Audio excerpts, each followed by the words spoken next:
धन्यवाद नहीं है, मैं हृदय से धन्यवाद देता हूँ। तो सुनो, भगवान के मनुष्य के रूप में आने के कई कारण।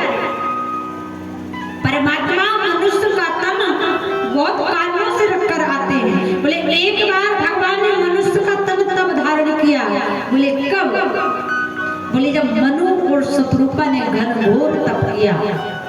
मनु और शत्रुपा ने भगवान को पाने के लिए इतनी कठिन तपस्या करी। एक पैर से खड़े होकर दोनों पति पत्नियों ने दोनों हाथ ऊपर करके और भगवान का ध्यान किया। जब भगवान प्रसन्न हो गए तब भगवान प्रकट हुए। भगवान ने मनु से कहा, शत्रुपा से कहा कि आपको क्या वरदान चाहिए, मांगिए।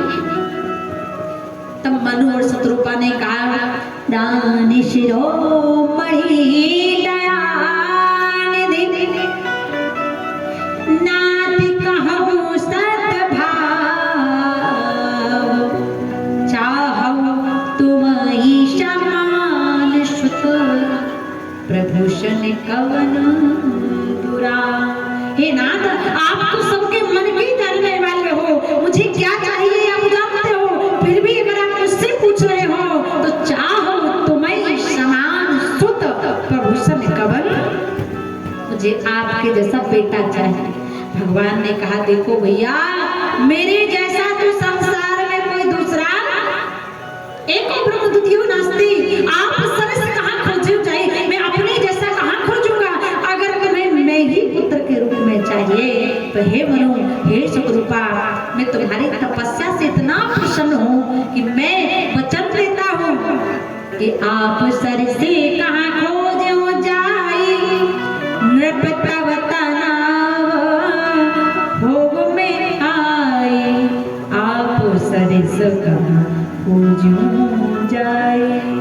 अब मैं अपने समान कहीं नहीं ढूंढूंगा। अब मैं वचन देता हूँ कि आपके यहाँ मैं पुत्र रूप में प्रकट होऊंगा। बोलिए शंकर भगवान की जय। एक भगवान के अवतार का कारण ये है कि जब मनु महाराज ने घनघोर तप किया तब भगवान को राम रूप में प्रकट होना पड़ा।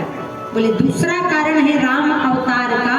बोले एक बार नारद जी ने श्राप दिया। जब नारद जी ने श्राप दिया भगवान नारायण को, तब भगवान ने उस नारद जी के श्राप को स्वीकार किया और कहा, हे नारद, आपने मुझे कहा है कि बंदरों से सहायता लेना पड़ेगा, तो मैं बंदरों से सहायता लेने की लीला करूंगा। आपने कहा कि नारी के ब्रह में दुख मिलेगा, तो मैं नारी के ब्रह के दुख की भी कथा करूंगा। और भगवान फिर राम रूप में आए। तीसरा कारण, कश्यप और अदिति ने भी घनघोर तप किया।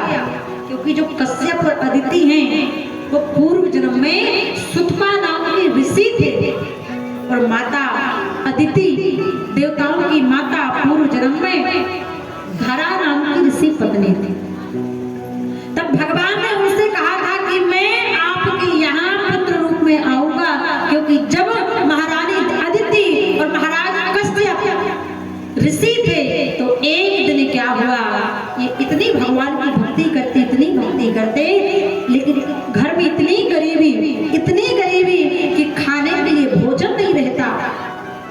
एक दिन महारानी धरा के यहाँ, सुतपा ऋषि के यहाँ 7 संत आ गए। 7 संतों ने कहा, हे देवी, हमें बहुत भूख लगी है, आप हमें भोजन कराइए। हम अगर भोजन नहीं करेंगे तो लगता है शरीर से प्राण निकल जाएगा। अब माता जो धरा थी, जो आगे चल के अदिति माता हुई, उनके घर में खाने के लिए ना आसन, ना वासन, ना राशन, ना शासन, कुछ नहीं। रसोई घर में जाकर देखा, हाथ डाला, चावल नहीं है, हाथ डाला, आटा नहीं है। अब महात्मा 7 आगे भोजन कहाँ से कराए? और कहते हैं, ए विधाता, किसी को गरीबी ना दे और मौत दे दे, मगर बद नसीबी। माता धरा सोचने लगी कि महाराज 7 महात्मा आए और महात्माओं को भोजन नहीं कराया, अगर महात्मा बगैर भोजन के गए तो मुझे पाप लगेगा, क्या किया जाए? उसी समय जो सुतपा ऋषि थे वो तपस्या में लगे हुए थे। महारानी धारा ने क्या किया, एक कसाई के यहाँ गई और जा करके कसाई के यहाँ जा करके अपने दोनों स्तनों को दे आती है, उस मांस को दे आती है और मांस के बदले जो धन प्राप्त होता है उससे वह राशन का सामान लाती है, आटा दाल चावल लाती है, अपने हृदय पर कपड़े को बांध लेती है और भोजन पकाती है। भोजन बनाकर महात्मा एक लाइन से भोजन करने के लिए बैठ जाते हैं और माता धरा 7 महात्माओं को भोजन कराती हैं। लेकिन जब भोजन कराती है ना तो उनके हृदय से रक्त की बूंदें टपकने लगती। जो महात्मा थे वो तो परीक्षा लेने आए थे कि इनकी भक्ति कितनी बड़ी है। जब माता धरा भोजन करा रही थी तो उनके हृदय से रक्त की धाराएं निकल रही थी। महात्माओं ने कहा, हे देवी धरा, आज तुमने अपने स्त्रों को दान करके, मांस का दान करके हमें भोजन कराया है। हे धरा, हम तुम्हें ये वचन देते हैं, आशीर्वाद देते हैं कि इन्हीं स्त्रों का अमृत पान करने के लिए तुम्हारे घर में साक्षात प्रभु श्री राम अवतार लेंगे।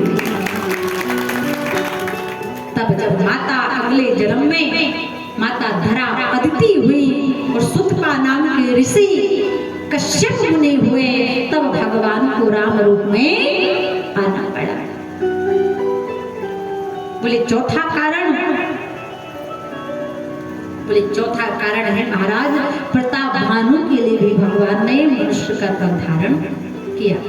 और 5वां कारण सबसे प्रमुख कारण कि एक बार भूपति मन माही, भई गिलान मोर सुत नाही। एक बार भूपति मन माही, भई गिलान मोर सुत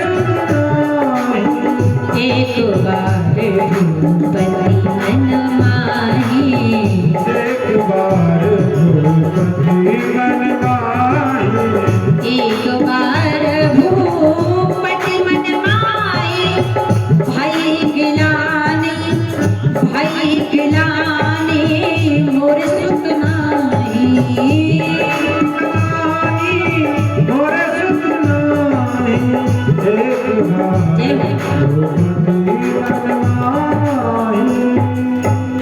सबसे प्रमुख कारण, एक बार भूपति मन माही, भई गलाने मोरे सुत।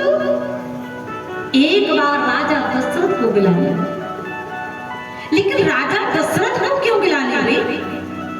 राजा दशरथ महाराज राजा थे, अगर उनके पुत्र नहीं थे तो उनकी प्रजा थी, वह प्रजा ही पुत्र के समान थी। तो महाराज दशरथ को क्यों गिलाने? इसके कई कारण हैं। बोले एक कारण ये भी है कि महाराज दशरथ को गिलाने क्यों हुए? बोले एक बार महाराज दशरथ के गिलाने के कई कारण। बोले जिसमें प्रमुख कारण, एक बार जब महाराज दशरथ देवताओं से युद्ध करने के लिए भंजन पर्वत पर युद्ध करने जाते हैं। 11 दिन तक महाराज दशरथ का युद्ध चलता है असुरों के साथ, दानवों के साथ। 11 दिन तक युद्ध चला। युद्ध करते करते करते महाराज दशरथ कमजोर पड़ गए और महाराज दशरथ मूर्छित अवस्था में अपने रथ पर गिर पड़ते। जब महाराज दशरथ मूर्छित होकर गिर पड़ते हैं, उसी समय भारत का एक पक्षी जिनका नाम है गिद्धराज जटायु, उन्होंने देखा कि चक्रवर्ती चक्रचूड़ा बड़ी महाराज दशरथ मूर्छित होकर गिर पड़े। तो आज उस भारत के गिद्धराज जटायु ने अपने पंखों को फैलाया और महाराज दशरथ को हवा करने लगे। हवा करते करते कुछ समय बीता, महाराज दशरथ की मूर्छा गई। महाराज दशरथ ने देखा कि एक मांस भक्षण करने वाले गिद्धराज ने मेरे प्राणों की रक्षा की। महाराज दशरथ प्रसन्न हो गए। बोले हे गिद्धराज, आपने मेरे प्राणों की रक्षा करी है, इसलिए मैं आपसे प्रसन्न हूँ। अब आप मुझसे वरदान मांगो, तुम्हें क्या चाहिए? अब जटायु ने कहा गीधराज जटायु कहने लगे, हे महाराज दशरथ, अगर आप मुझे वरदान देना चाहते हैं तो आप मुझे ये वरदान दीजिए, केवल एक वरदान चाहिए कि जब मम प्राण